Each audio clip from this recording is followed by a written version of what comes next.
Mga kapuso, nandito na tayo sa episode 40 ng Makiling Araw ng Huwebes. Talagang nang tinuluyan nila yung kami ni Amira no, na talagang itama dun sa may hélice ng blender. Ngayon pinahinto ni Portia. Sabi niya, alam mo, para sabihin ko sa'yo, marunong naman kami maawa.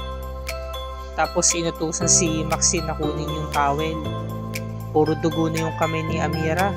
Tinamaan ng hélice ng blender eh. Ngayon, tinakpan ng towel tapos pinisil para masaktan si Amira. Sumagot pa siya, sabi niya, mga walang niya talaga kayo. Paano ninyo naaatin na makapanakit ng kapong walang kalaban-laban? Sabi ni Portia, sabi ko wag kang sumagot, sinampal niya na malakas si Amira. Para sabihin ko sa'yo, wag kang lumaban. Diba sabi ko sa'yo manahimik ka? Hawakan nyo nga yan, sinabihan si na Oliver sa si Ren.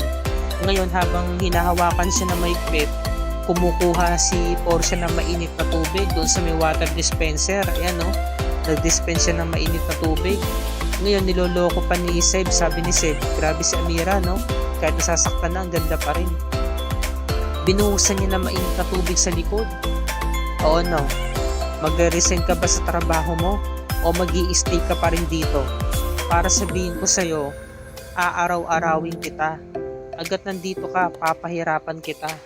Nung umalis na yung apat, naiwan si Seb. Tapos hinaharot-harot pa ni Seb tong si Amira. Si Amira natatakot. Talagang nagka-trauma talaga siya. Ngayon, ito namang si Alex, sinasaway siya ng gwardiya. Sir, wag na nga sabing pumasok dito, yung kulit mo eh.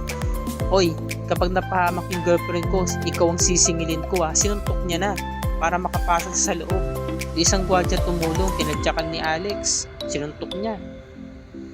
Ito namang si Amira, nakakaawa, nasa sulok, iyak ng iyak, at pilit niyang inabot yung kanyang bag dahil nga dala-dala niya yung garapon na naglalaman ng petals ng mutya. Kumuha siya ng isang petal tapos inilapat niya sa kanyang kamay na duguan.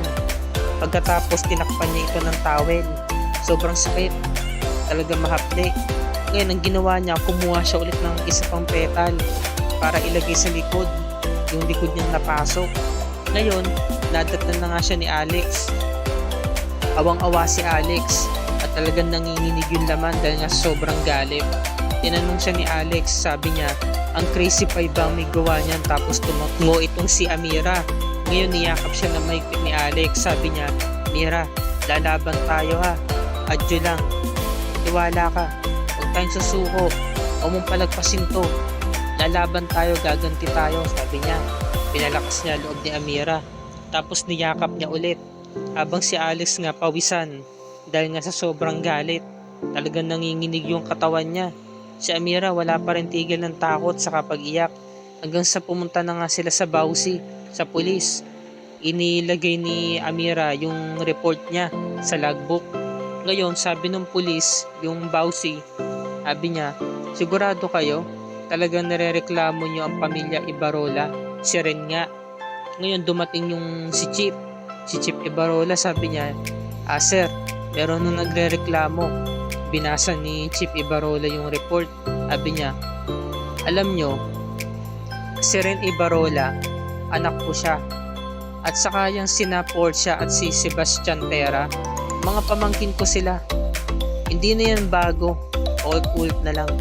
Hindi lang naman kayo ang nagrereklamo sa kanila eh. Marami pang iba. Sabihin nyo, magkano ba? Sabi ni Amira, hindi ho namin kailangan ng pera. Nako, huwag nyo na akong daanin pa sa paliwanagan na ganyan. Alam ko na yan. Alam ko rin naman na pera rin naman ang kahantungan. Lalo na napakinggan ninyo ang apelyidong Terra. Dahil mapera sila, kaya alam ko peperahan nyo lang sila. Alam ko gumagawa lang kayo ng modus eh. Sabi ni Alex no, hindi ho namin kailangan ng pera nyo. Sabi ni Chief Ibarola, wag kang mainit. Sabi no, at may kalalagyan ka kasi ang tindi ng titig ni Alex kay Chief Ibarola, sama ng titig niya eh. Ngayon lumapit si Chief Ibarola, sabi niya, na paano ba yan? Yung kami nga ni Amira. Natatakot na sila, hinawakan na ni Alex yung braso ni Amira. Tapos inaamoy yung buhok, nababastos siya. Ngayon meron ng isang pulis ang lumapit, sabi niya, Chief, ako na bahala dito. Nagkakainitan na kasi sa loob. Sabi ng pulis na, ano ba kailangan nyo? Sabi ni Amira, wala ho, uuwi na ho kami, tara na Alec. Ngayon nagkatitigan na masama si Alex sa si Chief Libarola. Sama ng titig nilang dalawa. Hanggang sa pag-uwi nila sa boarding house, sabi ni Alex, grabe pala talaga pamilya nila, no, makapangyarihan. Sabi naman ni Mira, yung isang miyembro ng Crazy Five, anak mismo ng may-ari ng eskwelahan ng USAM. Yung isa naman, anak ng judge. Tapos, yung isa naman, yung nakaharap natin kanina, anak pala siya ng pulis. Talagang makapangyarihan ng Crazy Five. Sabi ni Alex, Mira, lalaban tayo. Hindi po pwedeng ganito na lang. Nakita mo naman yung ginawa nila sa'yo, sabi ni Amira. Tama na Alex. Hayaan na lang natin sila. Lalayo naman ako eh. Mira, ikaw nga itong lumalayo. Tapos sila naman itong lumalapit. Huwag na nga natin pagtalunan to. Baka magalit lang ako. Makaalis na nga. Sabi ni Amira, Alec, tinawag pa rin niya kasi nga kailangan niya ng tulong nga ni Alex. Kaya nasasaktan si Amira. Nagulat siya, biglang lumabas si Lola Ising. Pinuntahan pala siya sa boarding house. Nagkayakapan sila. Naibuhos na nga ni Amira yung pag-iyak niya sa lola niya. Hinagkan siya ng mahigpit dahil nga nakita ng lola niya na may sugat itong si Amira. Na paano ka? Ba't puro sugat yung kamay mo? Samantala itong magkapatid, nagkaroon ng pag-uusap dito sa may tabi ng swimming pool. Sabi ni Portia, o ano, stress ka ba? Ba't umiinom ka? Sabi ni Seb, alam mo grabe yung ginawa mo kanina. Sabi ni Portia, hindi pa ako tapos sa kanya. Aaraw-arawin ko talaga siya kapag nakita ko siya. Ngayon dumating yung nanay nila. Sabi, anong pinag-uusapan ninyo magkapatid? Sabi ni Seb, wala ma. Ay nako, pwede ba wag niyo akong binobola? O ikaw, Seb, puro kasi forma yung ginagawa mo at pambababae. Ayaw mo magseryoso. Saka merong next event ang next Celsium. Sana umatin kayo susunod na araw. At ikaw naman Portia, malaki ang expectations ng family namin sa'yo. Hindi naman basta-basta ibibigay sa'yo ng papa mo ang next Celsium ng ganun lang. Alam ko ma-ambisyon kang tao. Sabi naman ni Portia, opo ma, yun nga po yung ginagawa ko eh. Okay, good. Sige na, pasok na kayo sa loob. Tulog na kayo. Ngayon, eto na, dumating na nga si Rose. At nadatnan niya, nasugatan nga tong nakababata niyang kapatid. Nasermonan siya ni Lola Ising. Sabi ni Lola, ano ba Rose, saan ka ba nang galing? Hindi mo alam ang nangyayari sa kapatid mo. Ikaw ang ate, dapat pinapangalagaan at binabantayan mo tong kapatid mo. Sabi ni Rose, ano ba nangyari? Amira, ba't puro sugat ka? Ba't ang daming dugo? Ngayon, sabi naman ni Amira, okay lang po kasi magkakaroon ako ng bad record sa agency. Tapusin ko na lang po yung kontrata ko. May 6 na buwan na lang naman natitira eh, sabi ni Lola Ising. Amira, mag-resign ka na dyan sa trabaho mo kung nahihirapan ka. Alam mo, yung agency lang ba talaga ang dahilan mo? Sabi ni Rose, no, alam ko na. Yung sasabihin mo Lola, yung itatanong mo kay Amira tungkol kay nanay. Ngayon sabi naman ni Amira, kasi kapag kasama ko si nanay sa USAM, pakaramdam ko buhay siya. Pakaramdam ko may kasama ako. Pakaramdam ko nandun siya lagi.